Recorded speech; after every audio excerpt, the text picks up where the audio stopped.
This afternoon, the search for missing spring breaker Brittanee Drexel moved from Charleston and Georgetown counties back to Myrtle Beach, as you remember where it all began. It's an area that was already searched earlier this week.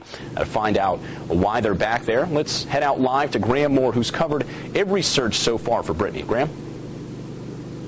Well, Mola, we are live at 19th Avenue South in between Kings Highway and Yopon Drive in the heart of Myrtle Beach. We're next door to a putt-putt golf course and surrounded by several wooded acres here in the city of Myrtle Beach. The searchers actually are just pulling up.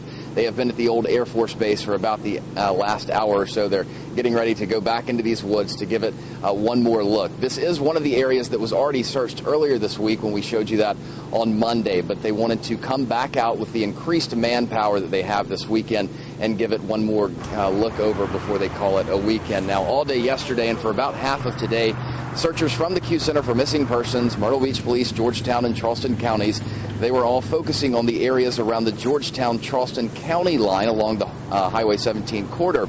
That, too, had been searched in April when Brittanee disappeared because that's where detectives say they tracked her cell phone signals.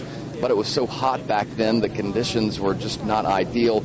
So they returned to this weekend with the cooler weather, but after an exhaustive search using cadaver dogs, horse patrols, and ATVs, there were no breaks in this case in that area. With that area cleared, they have now moved back, like I said, to Myrtle Beach for just about an hour longer. All of this being done, of course, for Brittanee Drexel, the 18-year-old from New York who vanished while she was on spring break here in Myrtle Beach. That was on April 25th.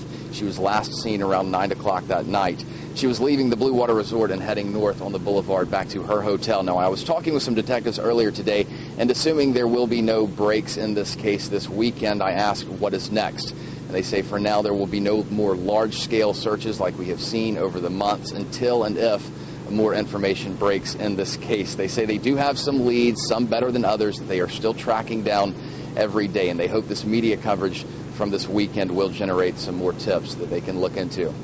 For now, I'm Graham Moore live in Myrtle Beach. Mola, back to you. All right, Graham, thanks. And if you have any information, there is a $1,000 reward being offered, and you can remain anonymous by either calling the Q Center. That phone number is listed right there, 910-232-1687, or you can call Myrtle Beach Police at 843-918-1963.